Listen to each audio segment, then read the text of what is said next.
The day I kissed Richard Bennett in the rain, my daughter stopped speaking to me. I was 67 years old, standing in a parking lot in Charleston, South Carolina, and I didn't care. For 45 years, I'd been the perfect wife, the dutiful mother, the woman who always did what was expected. And for 45 years, I'd been slowly dying inside. My name is Margaret Thompson, and this is the story of how I became the family scandal, the cautionary tale, the woman who lost her mind after her husband died. But here's what they don't tell you about being called crazy. Sometimes crazy is just another word for finally being alive. I'm going to tell you about Robert, my late husband. I'm going to tell you about the 45 years I spent in a beautiful prison. And I'm going to tell you about Richard, the man I loved when I was 19 and found again when I thought my life was over. This is a love story, but first, it's a story about survival. I met Robert Thompson in 1978 at a charity gala in Savannah. I was 22, fresh out of college, working as a junior librarian, and still heartbroken over Richard Bennett, the boy I'd loved since high school. Richard had gone to Berkeley for graduate school, and long distance in those days meant expensive phone calls and letters that took a week to arrive. My parents didn't approve. They said he was too ambitious, too focused on his career, not stable enough. When he asked me to wait for him to move to California after he finished his degree, my father sat me down and told me I was being foolish. Then Robert appeared. Handsome, established, from one of Charleston's oldest families. He was 31, a successful attorney, and he pursued me with the kind of focused determination that everyone around me called romantic. My mother was thrilled. My father shook his hand and called him son before we were even engaged. And I, still reeling from my parents' disapproval of Richard, still trying to be the good daughter, said yes when Robert proposed after only 4 months. I wrote Richard one last letter. I told him I was getting married. I told him I'd always love him, but that this was the right thing to do. He never wrote back. Years later, I would learn he never received that letter. My mother had intercepted it, thinking she was protecting me from making a mistake. The wedding was beautiful. 200 guests, a reception at the country club, a honeymoon in the Bahamas. I smiled in every photograph. And on our wedding night, in a hotel room overlooking the ocean, I cried silently in the bathroom while Robert slept, knowing I'd made the biggest mistake of my life. But you don't admit something like that. Not in 1978, not in a family like mine. So I became Mrs. Robert Thompson. I learned to set the perfect table, to host dinner parties, to volunteer at the right charities. We had 3 children, Jennifer in 1980, Michael in 1982, and Amanda in 1985. I loved them with a fierceness that sometimes scared me. They became my purpose, my reason for staying. Robert wasn't cruel.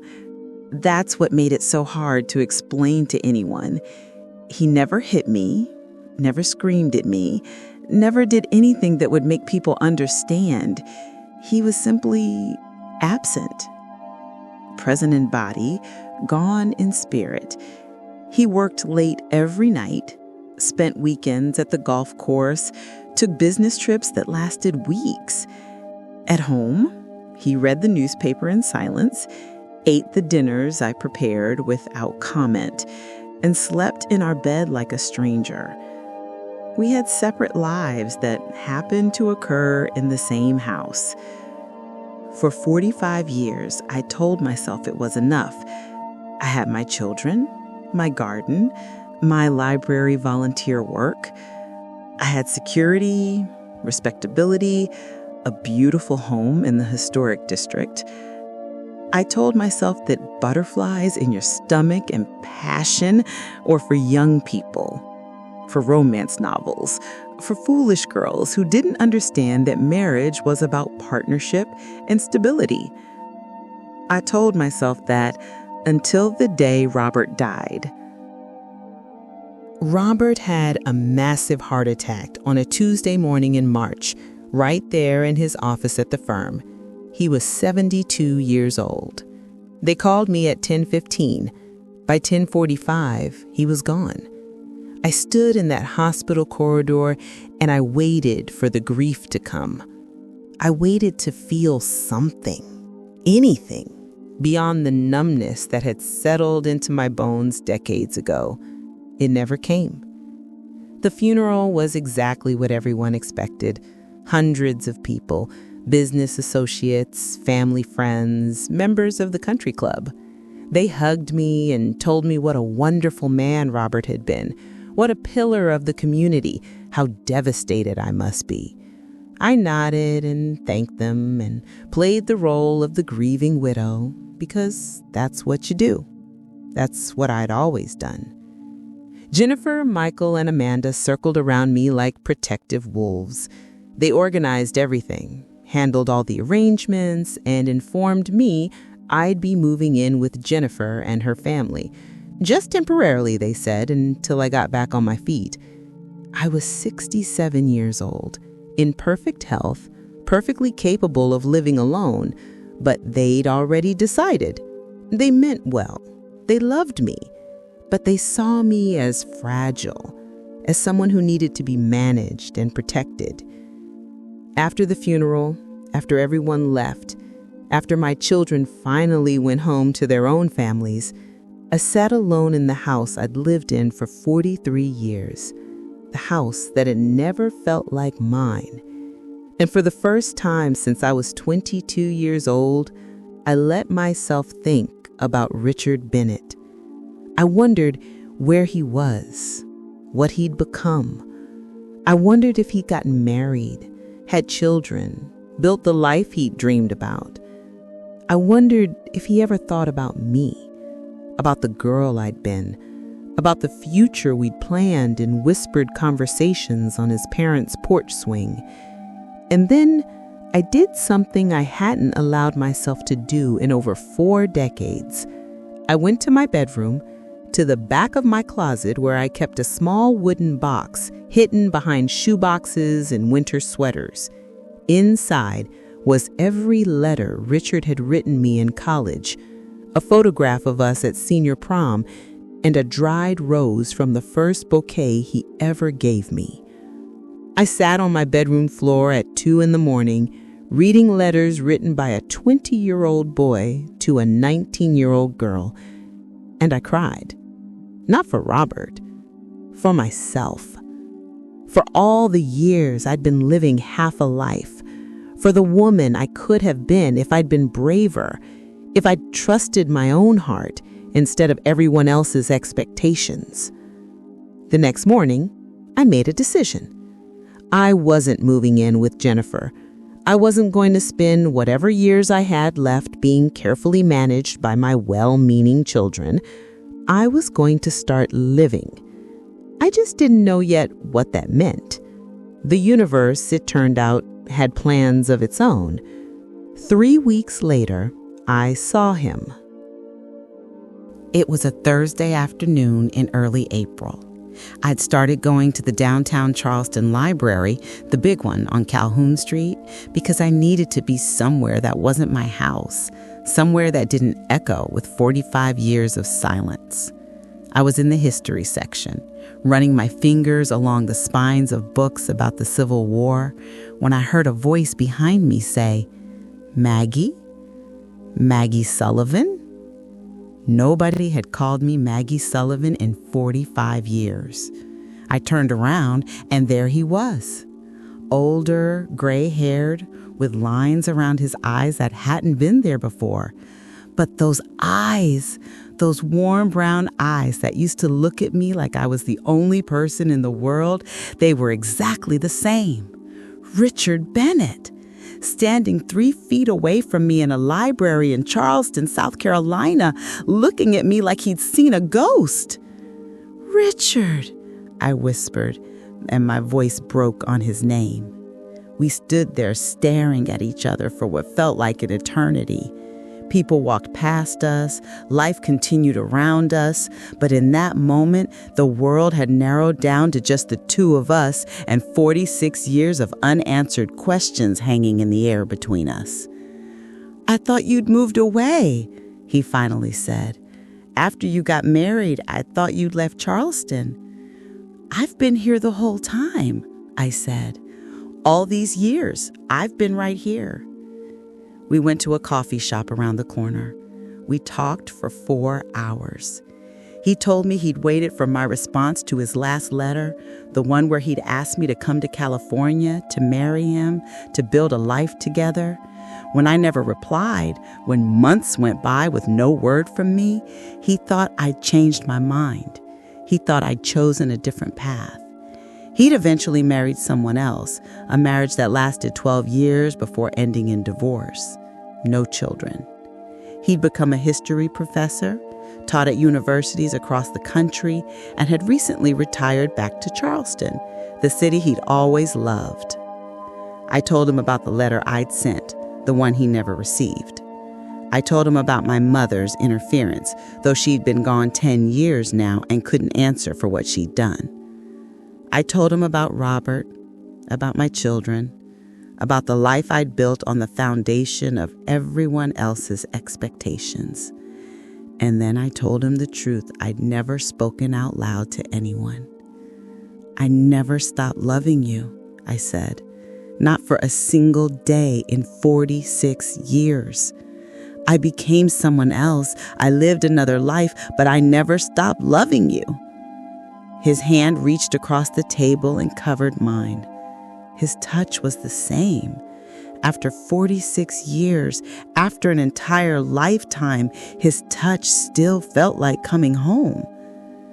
"I never stopped either," he said. "I tried. God knows I tried, but you were always there, Maggie. You were always the one." That's when everything changed. That's when my real life began. We started seeing each other every day. Coffee in the mornings, walks through Waterfront Park, dinners at quiet restaurants where we could talk for hours.